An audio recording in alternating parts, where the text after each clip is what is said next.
25 del Evangelio, versículo a versículo, tratando de entender cada palabra que exhaló el Dios Todopoderoso a los autores de los Evangelios y de cada libro de las Escrituras. Ustedes saben que la palabra del Señor no fue inspirada ni fue escrita por porciones, no fue que el Señor le reveló hoy a Pablo algo y dentro de 15 días otro poquito, no. Fueron cartas o libros, como lo queramos ver, fueron escritos e inspirados de una manera consecutiva y secuencial, y es de la manera como también nosotros debemos de estudiarla para una mejor comprensión y aplicación de ella. Amén. Entonces, continuando con esta secuencia en el Evangelio según San Lucas, vamos a hablar hoy acerca de las acciones de Jesús y las reacciones de los hombres. Acciones de Jesús y reacciones de los hombres. Quisiera empezar con una pregunta. Si yo les preguntara a ustedes, ¿cuántas veces usted ha visto el poder y la gracia de Dios en su vida y en su familia? ¿Qué me dirías? ¿Cuántas veces? Creo que tendríamos que tomar las palabras del salmista. Son incontables, como lo dice el autor de los Salmos. Muchas veces, incontablemente, hemos visto nosotros la gracia del Todopoderoso en nosotros, en nuestras familias y en muchas personas que nos rodean también.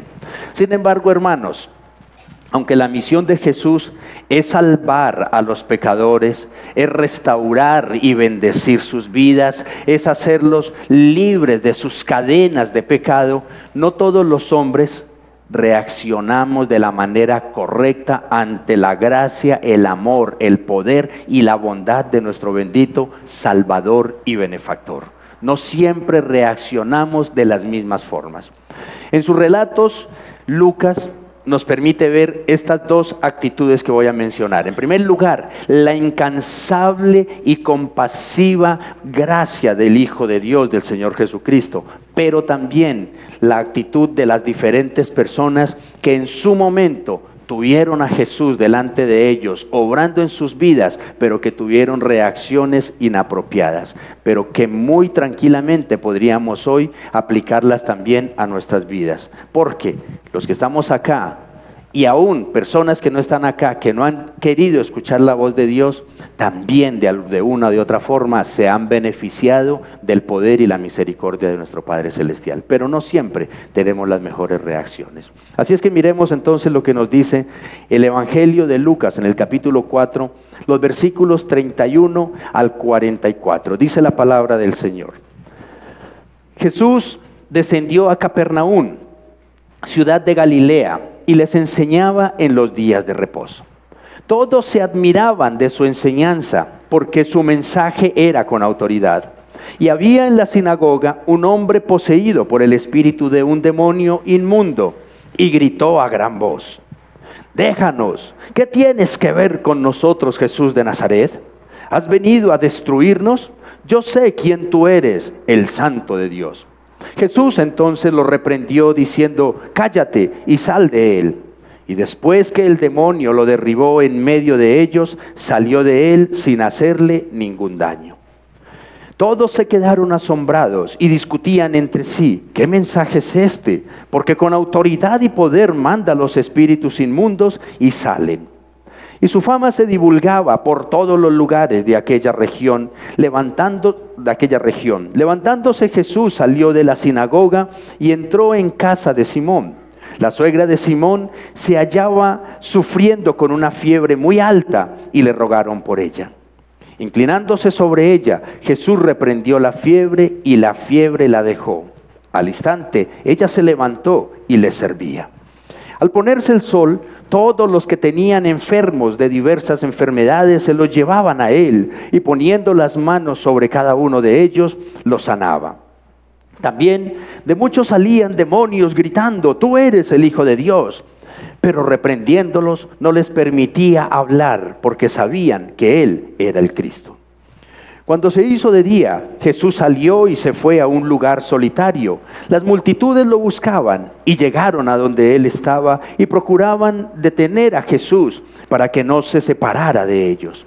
Pero él les dijo: «También a las otras ciudades debo anunciar las buenas nuevas del reino de Dios, porque para esto yo he sido enviado. Y predicaba en las sinagogas de los judíos. Que el Señor bendiga su santa palabra. Si ustedes recuerdan en el pasaje que abordamos en el sermón pasado, Jesús mencionó que la gente de Nazaret estaba pidiendo que se hicieran allí los milagros y las grandes cosas que el Señor había hecho en Capernaum. Recordemos uno de esos pasajes, de esos versículos. En este mismo capítulo, lo vimos la semana anterior, versículo 23, dijo Jesús. Entonces Él les dijo, sin duda me citarán este refrán: médico, cúrate a ti mismo. Esto es, todo lo que oímos que se ha hecho en Capernaum, hazlo también aquí en tu tierra. Así es que ahora entonces el médico amado, autor de este evangelio, relata algunas de esas obras portentosas que el Señor hizo en Capernaum. Todo. Tanto las obras como los incidentes enfatizaban que la palabra y las obras de Jesús estaban siempre capacitadas y guiadas por el Espíritu Santo. De principio a fin, entonces, el Evangelio de Lucas quiere dejar muy claro que Jesús vino a vencer el mal y a traer libertad a los oprimidos por Satanás y arruinados también por causa del pecado.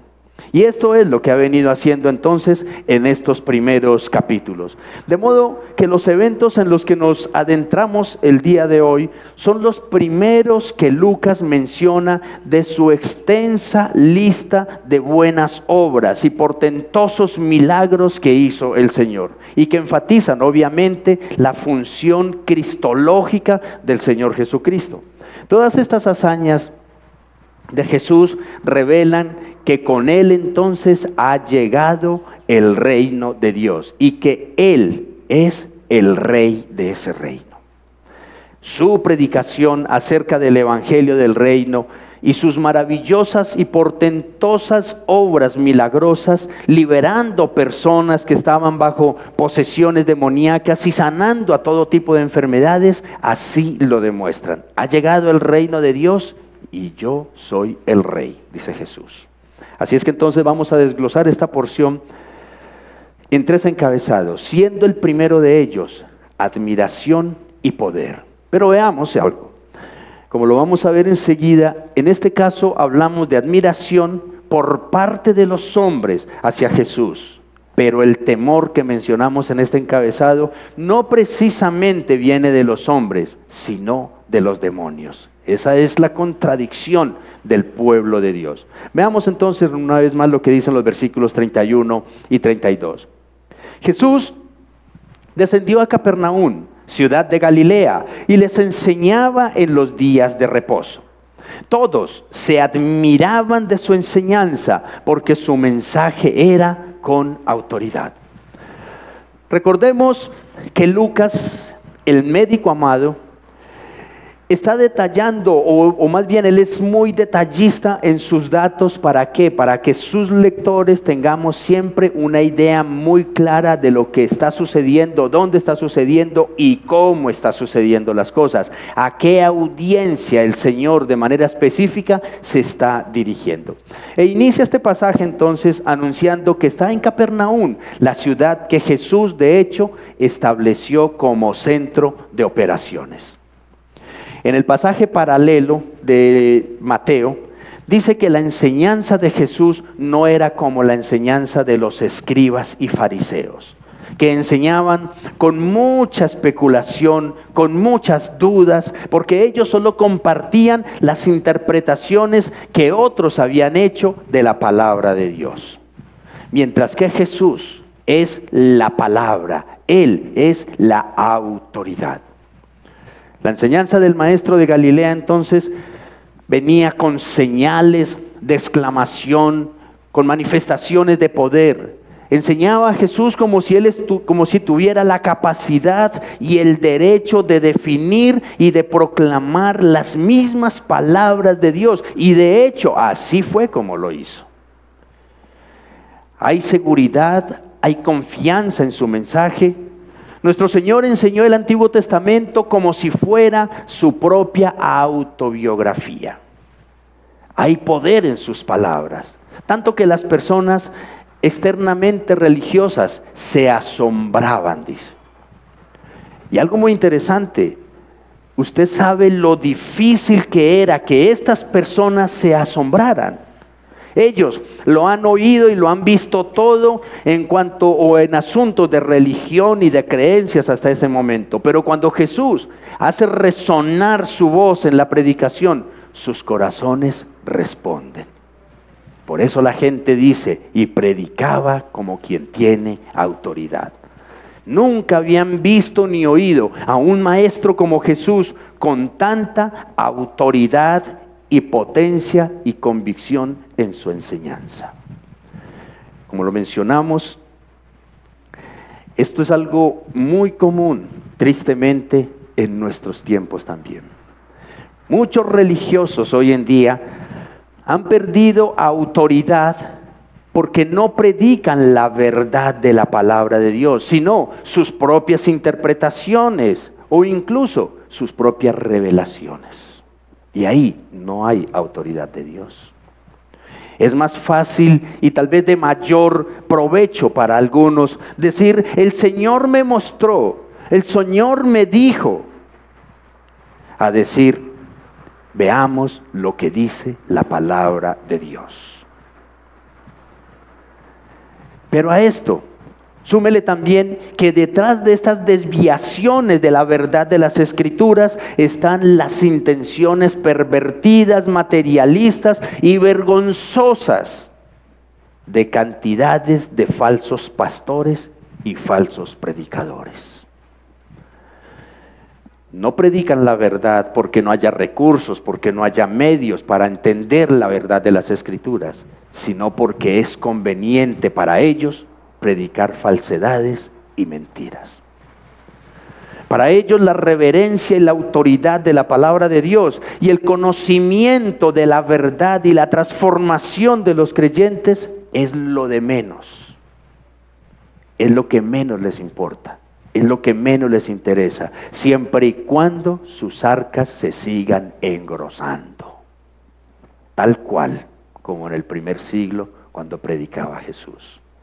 Escribas y fariseos caminaban kilómetros y kilómetros para ir a compartir un mensaje exclusivamente para ganar fama, reconocimiento y beneficios económicos.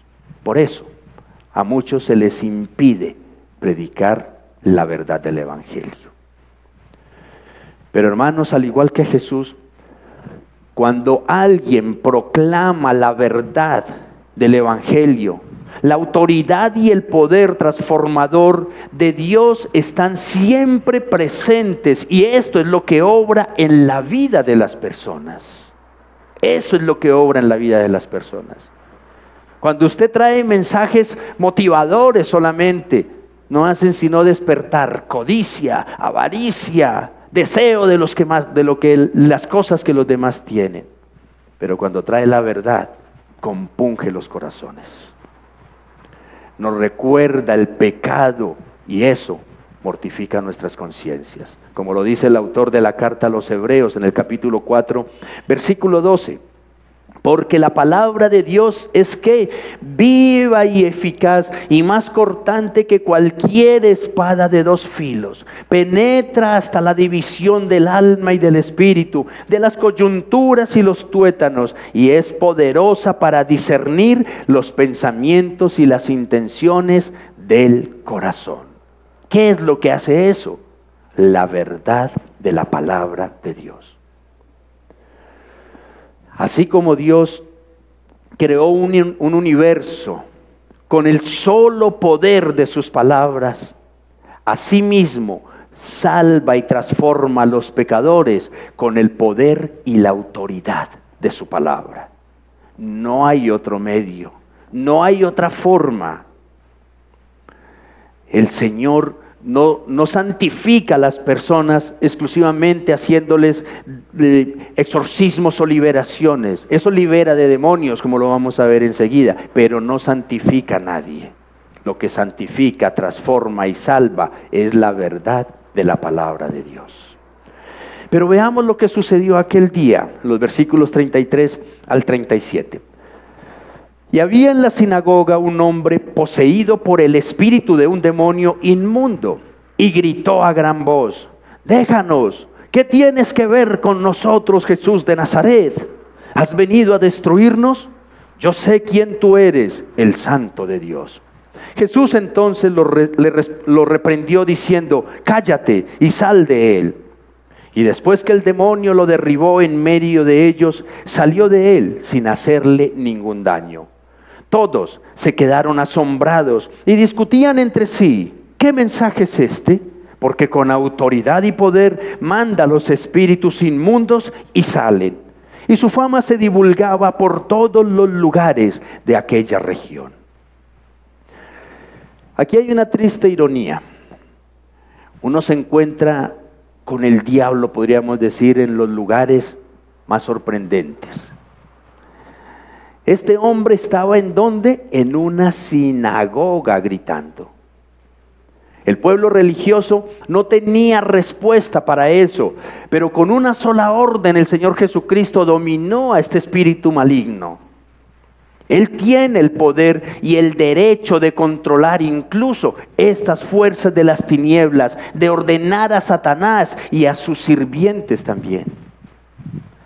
Por eso en el versículo 36 dice que todos se quedaron asombrados, todos. Y es que en verdad, hermanos, cuando se piensa en lo que es un demonio, eso realmente sorprende y asusta. ¿Un demonio qué es? Es un ángel que se rebeló junto con Satanás contra Dios y que fue expulsado del cielo. Están comprometidos seriamente con oponerse al gobierno del Señor y a todo lo que el Señor representa y hace. Los demonios odian al igual a Jesús, al igual que a su pueblo. Toda su misión es resistir a Dios, pero cuando Jesús habla, ¿qué pasa? Los demonios tiemblan. Sin duda, Lucas quiere destacar que Jesús tiene toda potestad sobre el mundo creado, incluyendo esto, el mundo espiritual, como lo afirma también el apóstol Pablo por allá en la carta a los Efesios, capítulo 1, versículo 21 dice: muy por encima, refiriéndose a Jesús, de todo principado, autoridad, poder, dominio y de todo nombre que se nombra, no solo en este siglo, sino también en el venidero. Y lo que Pablo está mencionando acá es que a Jesús le fue dado toda la autoridad sobre todas las fuerzas y poderes, visibles e invisibles, angelicales y demoníacas también. Jesús es Señor del mundo. Su palabra y su poder son la autoridad. De hecho, pareciera que Lucas quiere de alguna manera destacar algo, hermanos. Los mismos demonios, al ver y escuchar a Jesús, lo reconocen y le temen, cosa que ni los hombres que lo siguen han querido hacer. Ni los hombres que lo siguen han querido hacer. Y esto es algo, hermanos, que nos debe de llamar poderosamente la atención a nosotros. ¿Cómo es posible que los demonios que no pueden ser salvos reconozcan más a Jesús que nosotros, a quienes el Señor vino a salvar realmente? Contradictorio. Y no solo eso, sino que también el Señor les habló y ellos no pudieron resistir la autoridad de Jesús. Inmediatamente hicieron lo que Él les ordenó. Obviamente que los demonios obedecen porque saben que el Señor tiene la potestad de enviarlos al mismísimo infierno. Pero hermanos, ¿cuánto más deberíamos obedecer nosotros, que sabemos que lo que el Señor ha hecho es mostrarnos y darnos amor? Aquellos demonios obedecen por miedo, por temor. Nosotros deberíamos obedecer por gratitud. La intención, mis amados, obviamente que no es compararnos con demonios, de ninguna manera, ¿no? Pero sí reflexionar en cuanto a nuestro amor y temor ante el Señor, que se manifiesta en una obediencia rápida, alegre, plena ante el Señor Jesucristo. Que reflexionemos ante eso. Es más, como lo estamos viendo en estos versículos, nada ni nadie nos puede impedir obedecer a nuestro Dios, ni tan siquiera los mismos demonios lo pueden hacer. Nada nos puede impedir obedecer al Señor. Yo recuerdo hace un tiempo, alguien me decía que había intentado seguir a Cristo, pero que no pudo porque sus padres en el pasado habían practicado brujería, hechicería, y que ella era constantemente perturbada por estas fuerzas del mal, y que siempre la inducían a pecar y a alejarse del Evangelio, que por eso no podía ser cristiana. Pero hermanos, lo que nos está enseñando la palabra aquí es algo totalmente diferente. Cuando realmente nosotros rendimos nuestras vidas al Señor Jesucristo, Él echa fuera los poderes del mal. Él echa fuera los poderes del mal, sencillamente porque no pueden coexistir en un mismo lugar, oscuridad y luz. No pueden coexistir en el mismo lugar, Dios y Satanás, en un mismo cuerpo, en una misma vida. Hermanos, cuando realmente nosotros rendimos nuestras vidas al Señor Jesucristo, Él es el que responde por nosotros en pureza y santidad. De ninguna manera las influencias malignas serán más poderosas que la autoridad y el poder de Dios y su palabra. Eso es algo que nosotros de lo que tenemos que convencernos día a día. No hay nada que esté por encima del poder de la palabra de Dios, hermanos. Nada en absoluto. El mismo Cristo que expulsaba demonios en aquel tiempo es el mismo que está en nosotros el día de hoy. Y como lo mencionaba hace un momento, puede ser, Dios quiera y no, para no salir corriendo, pero puede ser que resulte alguien endemoniado en una iglesia, en una congregación. Y obviamente que el cristiano tiene la autoridad de reprender un demonio, pero eso no quiere decir de que esa persona ya sea salva, ni de que esa persona ya sea santificada. Como lo decíamos ahora, ¿qué es lo que santifica al pueblo de Dios? ¿Qué es lo que transforma al pueblo de Dios? ¿Qué es lo que libera al pueblo de Dios realmente? La autoridad y el poder de la palabra de Dios, única y exclusivamente. Pero asimismo como Jesús tiene poder para vencer y expulsar demonios, también tiene poder para muchas otras cosas, como lo dice nuestro segundo encabezado. Veamos la compasión y la reacción.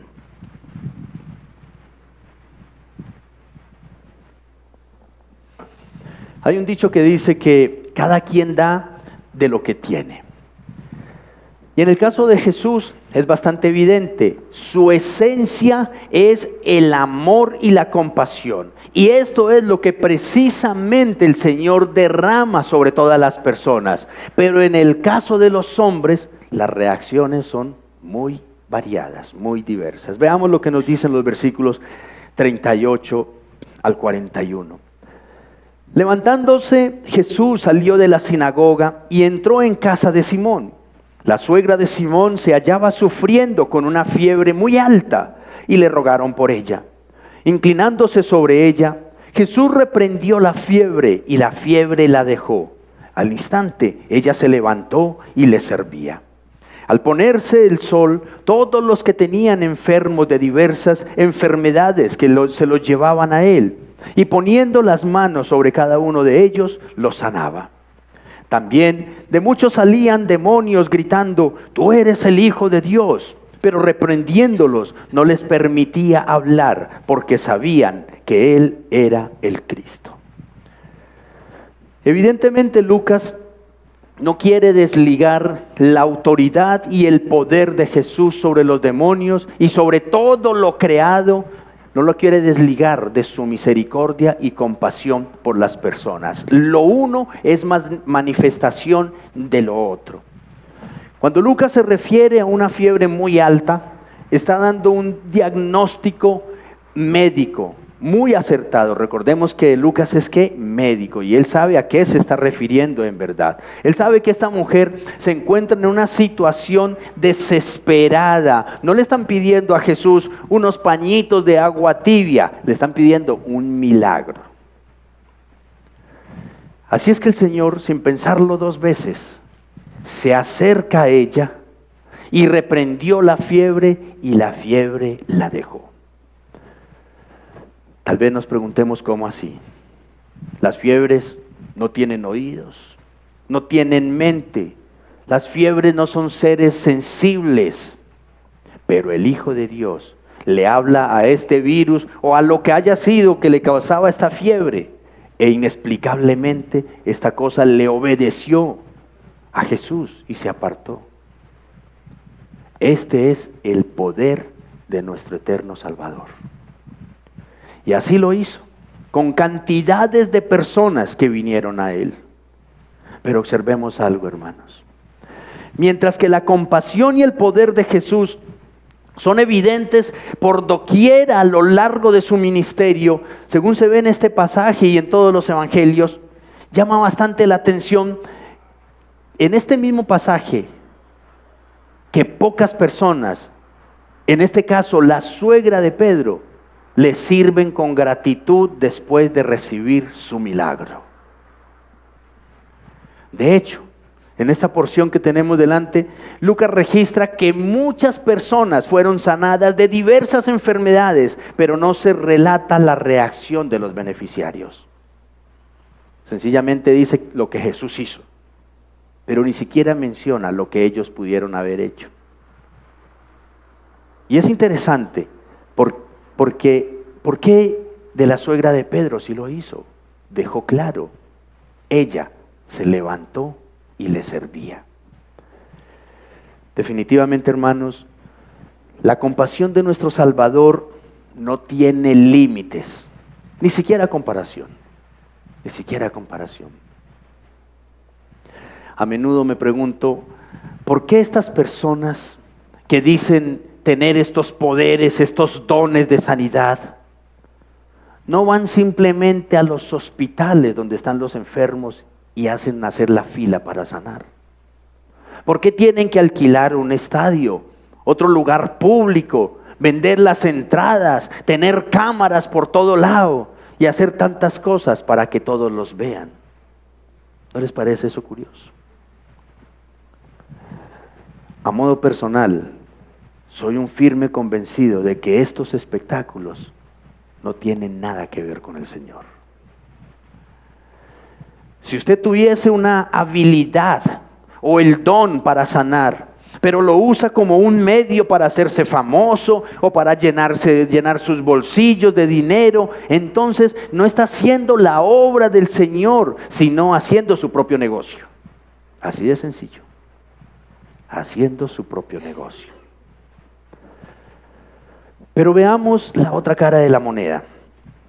Tal vez no todos tengamos el don de sanidad, pero de lo que no hay la menor duda es que todos hemos experimentado la compasión y la gracia del Señor Jesucristo en nuestras vidas. Todos.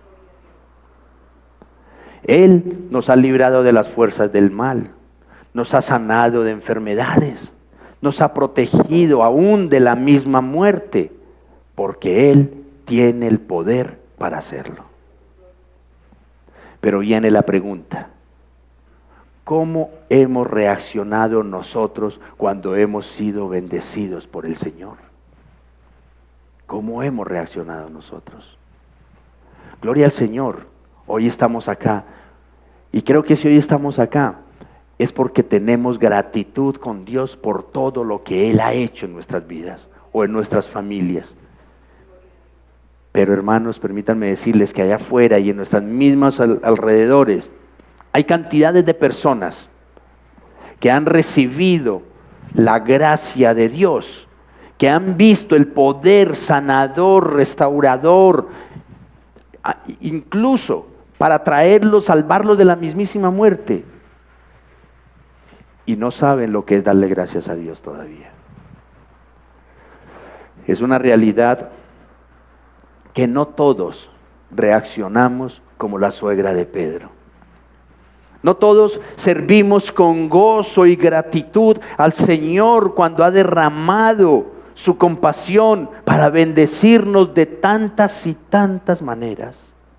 No todos tenemos la misma reacción. Vergonzosamente, la gran mayoría actúa como la gente de Capernaum. Ni siquiera las gracias registra el Evangelio. Y así sucede en la vida de muchas personas hoy en día. Ni siquiera las gracias le dan a Dios. Sencillamente fue fulano de tal, fue tal médico, fue fulano de tal que me hizo un favor, fue perano que tal cosa, pero desconocen que detrás de muchas cosas de esas, o por no decir de todo, ha estado su Creador. Y hermanos, esta no es la reacción correcta ante tanta compasión y poder del Señor por nosotros. Esa no es la reacción correcta. Así es que, mis amados, aprovecho aquí para animarlos, para motivarlos, de que cada día nos enamoremos más y más de nuestro bendito Padre Celestial. Que recordemos constantemente las tantas incontables bendiciones que Él ha derramado sobre nuestras vidas, para que haya en nosotros siempre la actitud de buscarle, de adorarle y de servirle también, mis amados. Y no solamente se puede servir al Señor en medio de las cuatro paredes de la congregación. Una manera muy eficaz de servirle es compartiendo el Evangelio con otros que están perdidos, como lo vamos a ver en el siguiente encabezado. Porque de eso es que se trata la palabra del Señor. ¿Cuáles son nuestras actitudes y cuál es la actitud de Dios? Veamos el tercer encabezado. La dependencia egoísta y el mensaje universal.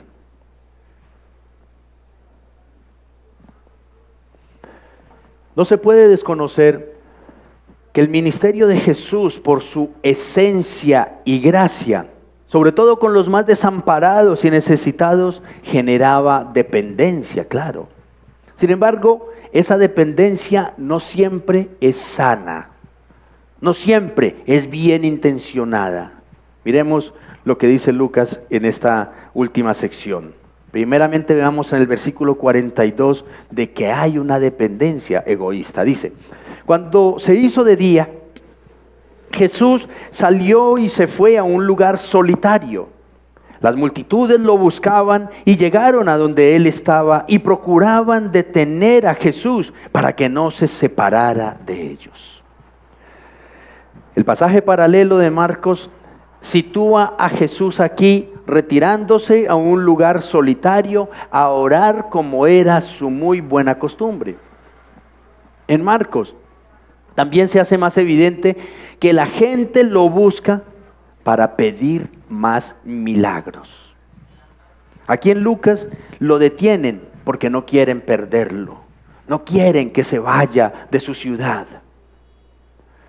Este deseo de retener a Jesús para que se quede con ellos pareciera, a modo superficial, muy positivo, comparado con la reacción violenta de la gente de Nazaret, donde ustedes recuerdan, lo intentaron matar.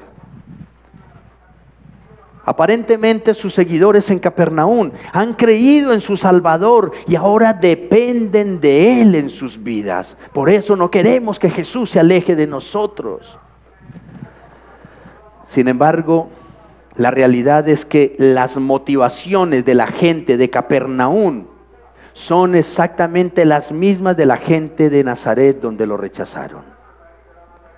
Ambos quieren un obrador de milagros para que les sirva en sus fines egoístas, tanto los de Nazaret como los de Capernaum. Es más, el mismo Jesús lo deja muy claro unos capítulos más adelante en este mismo evangelio, pero también en el evangelio de Mateo, donde dice en el capítulo 11, versículo 23, y tú, Capernaum, el lugar donde en ese momento se encuentra Jesús, ¿acaso serás elevada hasta los cielos? Hasta el Hades descenderás. Porque si los milagros que se hicieron en ti se hubieran hecho en Sodoma, ésta hubiera permanecido hasta hoy. Así es que ese entusiasmo para que Jesús se quedara con ellos no era más que la euforia por los milagros. No era más que eso. Y obviamente un entusiasmo con motivaciones equivocadas nunca será suficiente a largo plazo. Porque con el tiempo, cuando no se vean los resultados esperados, ¿qué pasa? Ese falso entusiasmo, esa dependencia egoísta, desaparece. De hecho, esto es lo que sucede con muchos cristianos en nuestro tiempo. Creen amar al Señor, creen depender de Él, quieren permanecer en cuanta actividad hay en la congregación. Pero cuando las cosas no se adaptan a ellos, porque es lo que muchas personas quieren, que la iglesia, que la palabra se adapte a ellos, no ellos adaptarse a Dios ni a su palabra. Y cuando esto no sucede, mis amados, o no salen las cosas como ellos lo pensaron, esa euforia, esa pasión por el Señor se les agota.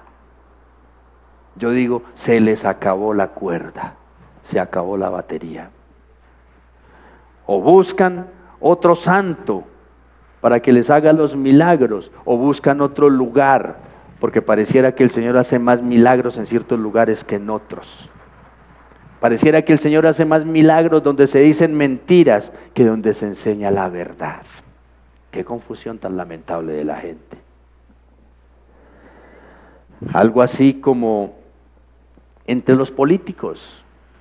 Mientras un líder político reparta dinero, reparta trabajo para todos, mientras esté de moda, mientras nos convenga a todos hablamos bien de él, todos le atribuyen lo mejor a esa persona. Pero cuando llega otro con más promesas, con más acogida popular, el anterior ya no le sirve a nadie. Todo se basa en una conveniencia. Hermanos, esta no debe de ser la manera ni la motivación para seguir al Señor. Debemos examinar nuestras intenciones al buscar a Dios. Debemos examinar nuestras intenciones. Preguntémonos, ¿nosotros lo estamos buscando solo por lo que podemos recibir o por una relación genuina con Él? Examina tu corazón. Examina tu corazón. No podemos ni debemos depender solo de los resultados visibles. Amados, ese entusiasmo basado en milagros puede ser muy fugaz. Lo que en verdad nosotros debemos cultivar es una fe sólida que no se desvanezca cuando no vemos resultados inmediatos. ¿Hasta dónde podemos perseverar? Hasta el fin. Nuestra relación con el Señor va más allá de lo que experimentamos externamente, hermanos. Va mucho más allá de lo que experimentamos externamente. Hay gente que dice, a mí me gusta tal lugar,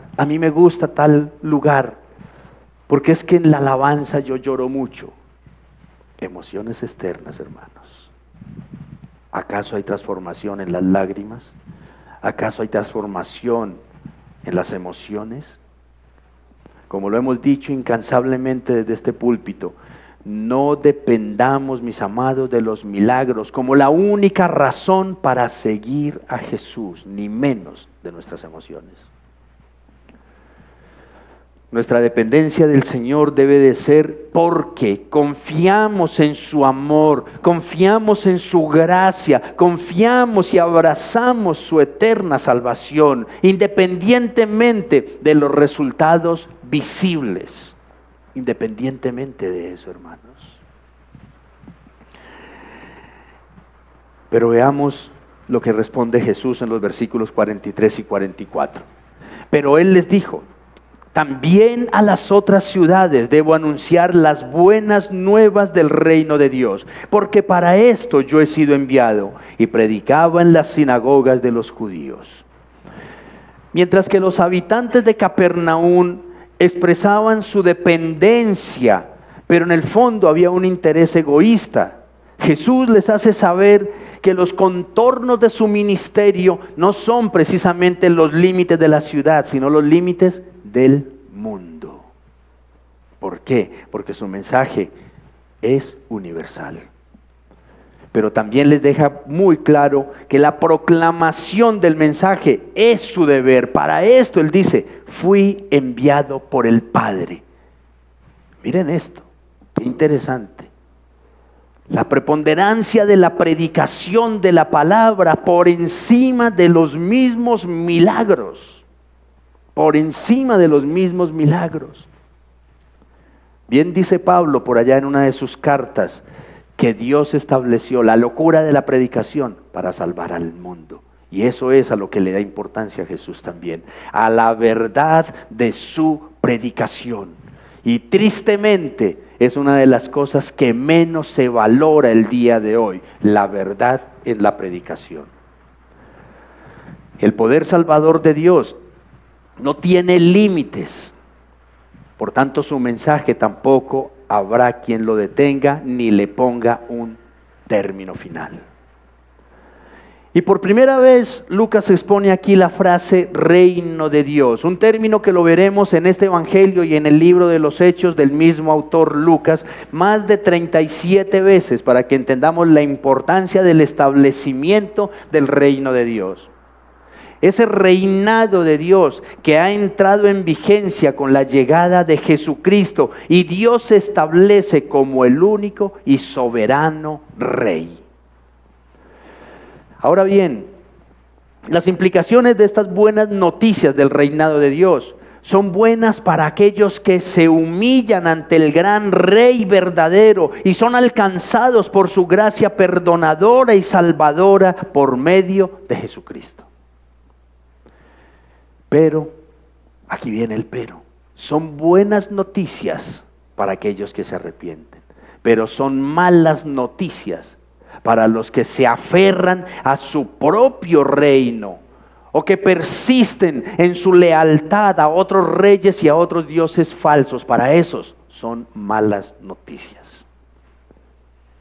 Así es que detrás de todas las obras y la predicación de Jesús está Dios mostrando su poder y su misericordia.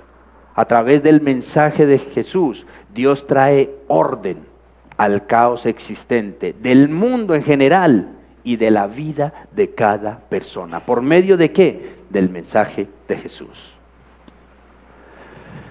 Y esto, mis amados hermanos, lo debemos de tener muy claro nosotros.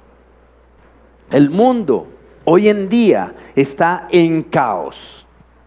Por tanto, todos necesitamos escuchar el Evangelio de Jesucristo. No solo aquellos que no se consideran tan malos, ni tampoco es exclusivo para aquellos que nosotros vemos como lo peor de la sociedad, porque lo llevamos el Evangelio a veces de un extremo al otro. No.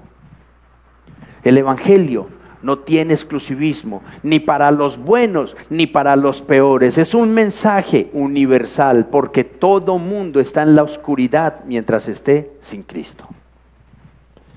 Y es lo que Jesús pretendió hacer en ese momento, o hizo en ese momento, y busca que hagamos nosotros el día de hoy. Así es que, siguiendo los pasos del Redentor, nosotros tampoco debemos poner límites al Evangelio. Tampoco podemos ponerle límites nosotros. Más bien, debemos revestirnos de su gracia, de su gran amor, para llevar las buenas nuevas con insistencia, con perseverancia, con amor a todos. Sobreponiéndonos, hermanos, al miedo, sobreponiéndonos al egoísmo, sobreponiéndonos a la indiferencia y a todo aquello que quiere impedir que el Evangelio llegue a muchos rincones y a muchos corazones. A muchos corazones. La gente de Capernaum se cansaron de ver milagros y solamente querían que Jesús se quedara con ellos por un sentimiento egoísta. No les interesaba la salvación de los demás. Y sería bueno nosotros reflexionar igual, hermanos. No llevar el Evangelio a otros es físico egoísmo también. Hoy en día, hermanos, el mundo está lleno de reyes y dioses, que son precisamente los que tienen este mundo en caos. Y el Evangelio de Jesucristo tiene como objetivo enseñarnos y llevarnos al reino del Dios verdadero, donde Jesús es el Rey, el que guía nuestra vida, el que nos bendice, el que nos aconseja, el que nos protege, el que nos liberta, el que nos salva. Y por esto no podemos guardarnos el Evangelio solamente para nosotros, porque muchos lo necesitan escuchar y creer también, hermanos. No podemos ser egoístas. Y me gustaría que viéramos nuestra tarea o el incumplimiento de nuestra tarea en cuanto al evangelismo desde esa perspectiva de Jesús. Hermanos, no actuemos como la gente de Capernaum, que estamos felices, conformes, contentos y quisiéramos que Jesús esté aquí con nosotros nomás, haciéndonos los favores a nosotros nomás. Pero nosotros no nos preocupamos por aquellos que Jesús sí se preocupa. Y ya para ir concluyendo, recordemos que el propósito de Lucas es mostrarnos que Jesús vino a salvar lo que se había perdido. ¿Ustedes lo recuerdan? Esta es la razón por la que se enfrenta Jesús a las fuerzas del mal y a sus manifestaciones que se han apoderado de la vida del ser humano y lo han llevado a un caos total. Vino a salvar lo que se había perdido y entre ellos estábamos todos nosotros. Si nosotros revisamos nuestras vidas, hermanos, nos daremos cuenta que el egoísmo y la indiferencia con los demás, el materialismo, la rebeldía contra Dios, el desagradecimiento frente a la bondad del Señor y muchas cosas más como estas, no son más que consecuencia del pecado y de las fuerzas del mal que quieren destruirnos y que nos condenan al sufrimiento, al dolor y en muchos casos el caos en nuestras vidas. Eso proviene del pecado, hermanos. Y Jesús vino a combatirlas y a vencerlas en favor de nosotros. A eso vino Jesús, a combatir y a vencer el pecado, las fuerzas del mal. ¿Para qué? Para que nosotros seamos bendecidos. Así es que te pregunto, ¿cuáles son tus reacciones entonces ante esas poderosas y generosas manifestaciones, obras y palabras de Jesús en favor de ti y de todos los que hemos visto y recibido la gracia de Dios? ¿Cuáles son nuestras reacciones? Por eso el título de nuestro sermón hoy, las acciones de Jesús y las reacciones de los hombres. Hermanos, el libro de los Hechos dice que Jesús vino para hacer el bien a la humanidad. Y así es como lo registra este pasaje y todos los evangelios. Vemos a Jesús haciendo el bien a diestra y siniestra, a buenos y malos incluso, a personas que creyeron en Él y aún a los que no creyeron también. Hizo el bien a todas las personas. Así es que nosotros, ¿cómo vamos a reaccionar? Y escuchemos esto para cerrar, hermanos. La predicación de la palabra de Jesús solo busca tu arrepentimiento, tu transformación, tu liberación y tu salvación. Eso es lo que busca la predicación de la verdad de las Escrituras. Y sus poderosas obras en tu vida, esas que tú ves a diario en tu vida, solo tienen como objetivo mostrar tu misericordia, mostrar la misericordia del Señor y su poder para bendecirte. Que tú veas cuánto te ama, que tú veas cuán abundante es su gracia y su bondad por ti y para ti. No lo hace el Señor solamente para robarse el show, lo hace porque te ama.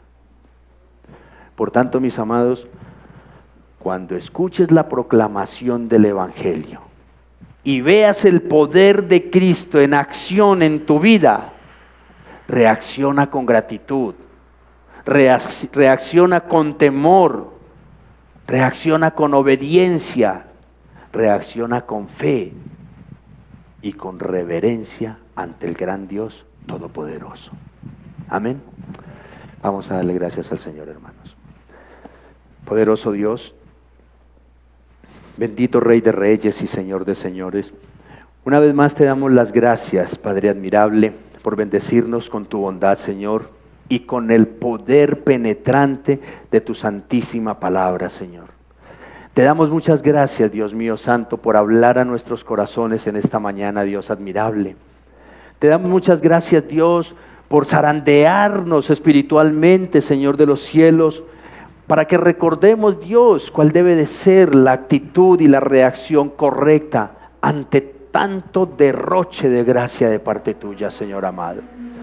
Perdónanos, Dios mío, porque muchas veces hemos sido desagradecidos, Dios admirable, con todo lo que tú has hecho en nosotros y por nosotros, soberano Señor. Perdónanos, Dios mío santo, porque Padre, muchas veces hemos actuado como la gente de Nazaret, como la gente de Capernaum, Señor, de manera egoísta, conformes y agradecidos con tantos milagros, Señor, pero indiferentes contigo, con tu llamado a la santidad, a la obediencia, a la fe verdadera, pero también indiferentes con tantas almas por las cuales tú también fuiste a la cruz del Calvario, Señor. Padre, perdónanos, maravilloso Rey, y ayúdanos, Dios admirable, para que esta tu palabra, Señor, se quede guardada en nuestro corazón, se quede guardada en nuestra mente, Señor.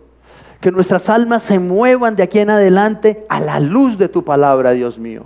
De que si hasta este momento hemos sido indiferentes, maravilloso Señor, con los perdidos, con tus ovejas, Dios, con la gran comisión que tú nos entregaste, te pedimos que nos ayudes para que de aquí salgamos hoy realmente renovados y una forma de pensar transformada, Dios mío santo. Señor, ayúdanos, Dios, para poder ser esos embajadores y mensajeros tuyos en el mundo entero, Señor amado. Te lo pedimos, bendito Dios de la gloria, y te lo agradecemos en el nombre poderoso de Cristo Jesús, Señor nuestro. Amén.